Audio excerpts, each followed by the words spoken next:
Hello दोस्तों, तो कैसे आप सभी। GTA 5 के एक और ब्रांड न्यू वीडियो में आप सभी का स्वागत है। तो जैसा कि पिछले एपिसोड में आप सभी को याद होगा कि भाई हम पूरे 2 महीने तक न्यूयॉर्क में रहने के बाद फाइनली लॉस सैंटोस में वापस आ चुके थे। और लॉस सैंटोस में वापस आने के बाद कुछ लोगों ने मुझे किडनैप कर लिया था। और भाई पिछले एपिसोड में क्या हुआ था ये जानने के लिए आप पुराना वीडियो देख सकते हो। तो फाइनली अब लॉस सैंटोस में आने के बाद मैं अपनी नॉर्मल जिंदगी फिर से जी रहा था। लेकिन आज सुबह सुबह जब मैं जॉगिंग करने के लिए निकला था तो अचानक से जंगल में मेरे सामने आ जाता है एक माउंटेन लायन। और मुझे भाई लिटरली समझ में नहीं आ रहा था कि इस मोमेंट पे मुझे क्या करना चाहिए। अब मैं इससे पहले समझ पाता कि मेरे साथ यहाँ पे क्या हो रहा है, इतने में वो माउंटेन लायन मुझे देख लेता है। और भाई जैसे उसने मुझे देखा मैं समझ गया भाई यहाँ पे मेरी ऐसी की तैसी हो चुकी है। तो मैंने फटाफट भागना शुरू कर दिया और वो माउंटेन लायन भी मेरे पीछे फटाफट दौड़ रहा था। अरे बाप रे, भागो भागो भागो भागो, अरे बचाओ रे। मैं अपनी जान बचाने की पूरी कोशिश कर रहा था क्योंकि ये माउंटेन लायन अगर मुझे पकड़ लेता तो भाई लिटरली मुझे चीर के फाड़ डालता था। भाई लिटरली पूरी तरीके से आज अपना डी एंड होने वाला था। लेकिन फाइनली मैं किसी तरह भागते भागते जंगल के और अंदर पहुंच गया था भाई। और एक मौका ऐसा आता है कि फाइनली वो माउंटेन लायन मेरा पीछा करना छोड़ देता है और तब मेरी जान में जान आती है भाई। अब फाइनली 10 मिनट इंतजार करने के बाद माउंटेन लायन तो वहां से जा चुका था। लेकिन इसके चक्कर में भाई मेरे नए नवेले जूते पूरी तरीके से खराब हो गए थे भाई। लिटरली देख सकते हैं आप, मतलब मेरे इतने ब्रांडेड शूज पूरी तरीके से गंदे हो गए थे यार। बहुत ज्यादा बुरा लग रहा था लेकिन जान बची तो लाखों पाए। अब मैं वहां से जाने लगता हूँ लेकिन जब मैं पीछे मुड़ के देखता हूँ तो मुझे ऐसा लगता है कि वहां पे कुछ तो भी है, मतलब लोहे के जैसा कुछ तो भी चीज थी वहां पे। लेकिन जैसे ही मैं पीछे मुड़ के देखता हूँ तो मुझे दिखाई देता है कि वहां पे दलदल के अंदर यहाँ पे एक फॉर्च्यूनर पड़ी हुई है। और वो कोई ऐसी वैसी फॉर्च्यूनर नहीं थी भाई, ये 2016 की फॉर्च्यूनर थी। और देख के भाई ऐसा लग रहा था कि इसका काफी बुरा एक्सीडेंट हुआ है भाई। मतलब फॉर्च्यूनर को ऐसा देख के मुझे दिल से काफी बुरा लग रहा था भाई। मतलब लिटरली फॉर्च्यूनर के साथ तो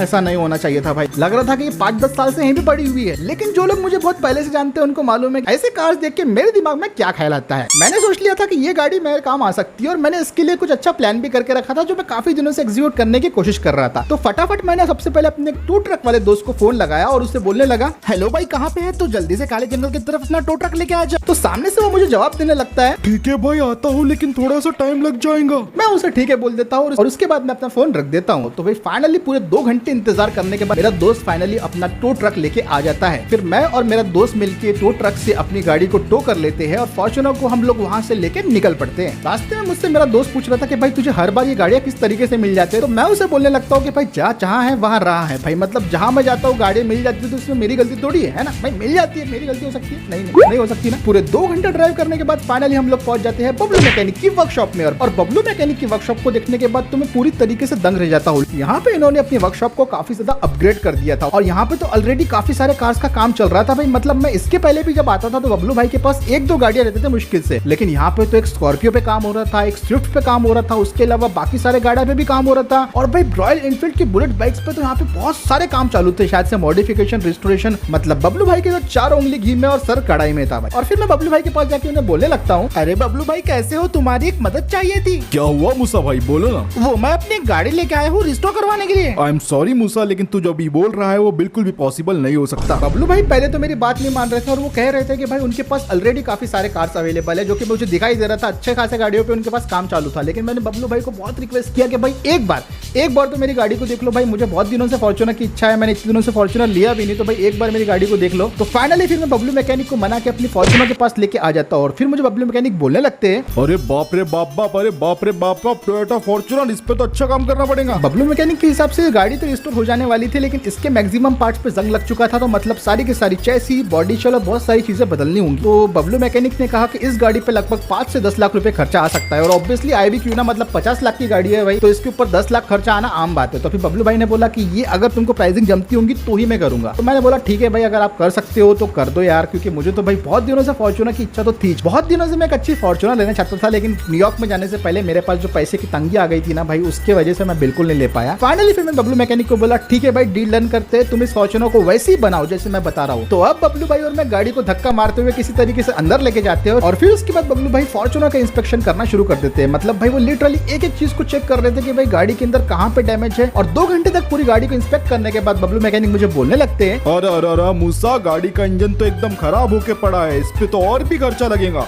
मतलब इंजन पूरी तरीके से सीज हो चुका था तो इंजन कुछ भी काम में नहीं आने वाला, तो इसके लिए नया इंजन ऑर्डर करना पड़ेगा, जिसकी वजह से 5 लाख का और खर्चा बैठ गया। लिटरली जो गाड़ी अभी 10 लाख की हो रही थी अब वो 15 लाख की हो रही थी, तो 5 लाख और सही, लेकिन भाई फॉर्च्यूनर वैसी बननी चाहिए। तो मैं बबलू मैकेनिक को इसके लिए ठीक है बोल देता हूँ और वो एकदम ब्रांड न्यू टोयोटा फॉर्च्यूनर का इंजन बुलवा लेते हैं। लेकिन इस इंजन में एक बात ये थी कि बिल्कुल ये नेक्स्ट जनरेशन इंजन था, ये BS4 नहीं BS6 इंजन था। और BS6 इंजन होने की वजह से ये और भी ज्यादा स्मूथ और एफिशिएंट था। तो ये सब होने के बाद फिर बबलू मैकेनिक अपनी गाड़ी को वर्क करना शुरू कर देते। गाड़ी का बॉनेट खुल जाता है और फिर उसके बाद उसके अंदर इंजन रिप्लेसमेंट शुरू हो जाता है। मतलब सबसे पहले तो सारे खराब पार्ट्स को निकाल लिया जाता है, फिर उसके बाद इसके अंदर नया इंजन को ऐड ऑन किया जाता है। लेकिन फाइनली पूरे 1 घंटे मशक्कत करने के बाद हमारी फॉर्च्यूनर के अंदर नया इंजन फिट हो जाता है। भाई अभी फॉर्च्यूनर इतनी तो थी कि भाई स्टार्ट होकर चल सकती। चलो ठीक है मूसा, अभी तुम इंजन को टेस्ट करके आओ और कोई भी दिक्कत आई तो मुझे बताना। ठीक है बबलू भाई, अब मैं गाड़ी को स्टार्ट कर रहा हूँ। अरे यार स्टार्ट हो जा। पहले तो 2 बार गाड़ी स्टार्ट नहीं होती, लेकिन फाइनली तीसरे ट्राई में भाई गाड़ी स्टार्ट होती है, तब मेरी जान में जान आती। मैं तो भाई दुआ कर रहा था कि अगर फॉर्च्यूनर का इंजन स्टार्ट नहीं होता तो भाई मेरे लिए बहुत बड़ी दिक्कत हो जाती है। लेकिन भाई फाइनली फॉर्च्यूनर का इंजन स्टार्ट हो जाता है। मूसा सर आराम से, गाड़ी को एकदम भी रेस मत दे। अरे अब फिक्र मत करो बबलू भाई, मैं ऐसे आराम से ही चलाऊंगा। अरे मैं क्यों फिक्र करने लगा भाई, गाड़ी के ऊपर तो पैसा तेरा लगा हुआ है, मैं तो बस समझा रहा था। चल अब इसे लेके जा। ठीक है बबलू भाई, ये मैं चला। गाड़ी को लेके निकल पड़ते टेस्ट ड्राइव के लिए। भाई मतलब टेस्ट ड्राइव जरूरी थी। अभी फॉर्च्यूनर किस तरीके से परफॉर्म करेंगे इस बात का मुझे कोई भी आइडिया नहीं था, क्योंकि भाई हमने लिटरली BS4 गाड़ी में BS6 का इंजन लगा दिया था और भाई फॉर्च्यूनर ऑलरेडी काफी एक्सीडेंटल थी। लेकिन जब मैंने इसकी टेस्ट ड्राइव ली तो भाई मैं पूरी तरीके से सेटिस्फाइड हो गया, क्योंकि भाई इसका इंजन भाई बहुत स्मूथ परफॉर्म कर रहा था। हाँ थोड़े बहुत वाइब्रेशंस मिल रहे थे, लेकिन बबलू भाई ने कहा कि 1 महीना जब गाड़ी को चलाऊंगा तो गाड़ी का इंजन ऑटोमेटिकली फ्री हो जाएगा। गाड़ी की हैंडलिंग एकदम परफेक्ट थी, गाड़ी के अंदर कोई भी मेजर डिफेक्ट बिल्कुल नहीं था और हमने लगभग 30 मिनट तक गाड़ी की टेस्ट ड्राइव ली। हमें लिटरली ऐसा कोई भी इशू नहीं मिला कि लाइक इंटीरियर में वाइब्रेशंस हो रही या फिर ऐसा कुछ भी मेजर इशू तो हमें गाड़ी के अंदर नहीं मिला। थोड़े थोड़े माइनर इश्यूज थे जो गाड़ी के अंदर फिक्स किए जा सकते थे। और भाई ये तो अभी टेस्ट ड्राइव थी, फर्स्ट टेस्ट ड्राइव में गाड़ी ने बहुत बढ़िया परफॉर्म करी और इसी से मालूम पड़ता है दोस्तों कि फॉर्च्यूनर्स कितनी ज्यादा रिलायबल गाड़ियां होती है। तो इसी बात पे एक लाइक तो बनता है दोस्तों। भाई लाइक कर दो फॉर्च्यूनर लवर्स के लिए, ठीक है? जितने भी यार फॉर्च्यूनर लवर है एक लाइक तो कर ही सकते हो दोस्तों। फाइनली दोस्तों हमारी गाड़ी की टेस्ट ड्राइव कंप्लीट हो गई थी और बबलू भाई ने भी बोला कि तुमको कोई शिकायत लग रही होगी तो मुझे बता सकते हो। लेकिन भाई मुझे तो कोई गाड़ी के अंदर शिकायत नहीं लग रही थी, तो मैं फटाफट अब इस गाड़ी के अगले फेज पे काम करने का वक्त आ गया था। अगले फेज में मैंने बबलू भाई को वो सारे पार्ट्स को ऑर्डर करने के लिए बोल दिया जो कि मुझे इस गाड़ी के अंदर लगवाने थे। और अगले ही दिन इस गाड़ी के सारे पार्ट्स आ गए और इन सारे पार्ट्स में शामिल था नया फ्रंट बम्पर, नया रियर बम्पर, नया ग्रिल, नए accessories, leader edition body kit and badges. साथ ही मैंने न्यू सीट्स भी मंगवा ली थी, नया स्टीयरिंग व्हील मंगवाया था। ये सारे के सारे फेसलिफ्ट वाले वर्जन के फॉर्च्यूनर के पार्ट्स थे, ठीक है? अब इस गाड़ी के लिए सारी बॉडी किट और पार्ट्स आ चुके थे। अब बारी थी इस गाड़ी के ऊपर सारे के सारे पार्ट्स को फिक्स करने का। तो फिर उसके बाद बबलू भाई अपना काम करना शुरू कर देते हैं। अब पूरे 3 दिनों तक हमारी फॉर्च्यूनर पे ऐसे ही काम चलते रहता है। पेंट से लेके एक्सेसरीज से लेके बम्पर से लेके ग्रिल से लेके हर चीज गाड़ी के ऊपर लग चुकी थी और हमारी फॉर्च्यूनर अब पूरी तरीके से तैयार थी दोस्तों। रिवील करने से पहले दोस्तों इस वीडियो पे लाइक कर देना और कमेंट करके बताना कि ये आपको गाड़ी कैसी लगी। तो चलिए देखते हैं। तो लीजिए दोस्तों, पेश है आपके लिए 2025 की टोयोटा फॉर्च्यूनर लीडर एडिशन। गाड़ी का फ्रंट पूरी तरीके से चेंज कर दिया गया है। New grill, new bumper, new body kit, ये सब चीजें लिटरली गाड़ी को 4 चांद लगा देती है। उसके अलावा अगर साइड से देखा जाए तो हमने इसके ऊपर डोर क्लैडिंग लगाई है और उसके अलावा यहाँ पे TRD के स्टिकर्स लगाए हमने। हमारे फॉर्च्यूनर का इंटीरियर तो ऑलरेडी प्रीमियम था ही, लेकिन ये पेंट स्कीम में गाड़ी और भी ज्यादा प्रीमियम लग रही है। गाड़ी के ऊपर हमने एक रूफ रैक भी लगा दिया है, मतलब अगर मुझे कभी लंबा ट्रैवल करना हुआ तो सारा के सारा सामान मैं इसके ऊपर रख के ले जा सकता हूँ। अब ये गाड़ी आती है dual tone white plus black के कॉम्बो में, जो कि इसके ऊपर 4 चांद लगा देते हैं भाई साहब। बबलू भाई ने लिटरली भाई गाड़ी को एक बीस्ट में कन्वर्ट कर दी और लिटरली मुझे लगा नहीं था कि 1 हफ्ते के अंदर ये गाड़ी पूरी तरीके से चेंज हो जाएंगी और इसका टोटल खर्चा मुझे सिर्फ 15 लाख रुपए आया भाई। 15 लाख के हिसाब से ये गाड़ी तो मुझे बहुत जज गई भाई, बहुत ज्यादा जज गई। तो अब फिर उसके बाद मैं बबलू भाई को बोलता हूँ कि चलो भाई टेस्ट ड्राइव लेके आते हैं और फिर इसके बाद मैं गाड़ी को स्टार्ट करता हूँ और हम लोग निकल पड़ते हैं गाड़ी के टेस्ट ड्राइव लेने के लिए। भाई साहब ये गाड़ी, भाई गाड़ी होना तो ऐसी होना, मतलब भाई मैं अभी तक स्कॉर्पियो को चला रहा था, लेकिन ये जो गाड़ी है भाई लिटरली रोड पे एक अलग ही रोड प्रेजेंस लेके चलती है भाई। इसकी तो अलग ही शान है। गाड़ी के अंदर भाई पावर कूट के भरा हुआ था और इसके अंदर जो BS6 इंजन लगाया गया था ना, वो बहुत ही बढ़िया तरीके से परफॉर्म कर रहा था। मतलब एक भी दिक्कत हमें गाड़ी के अंदर नहीं आई।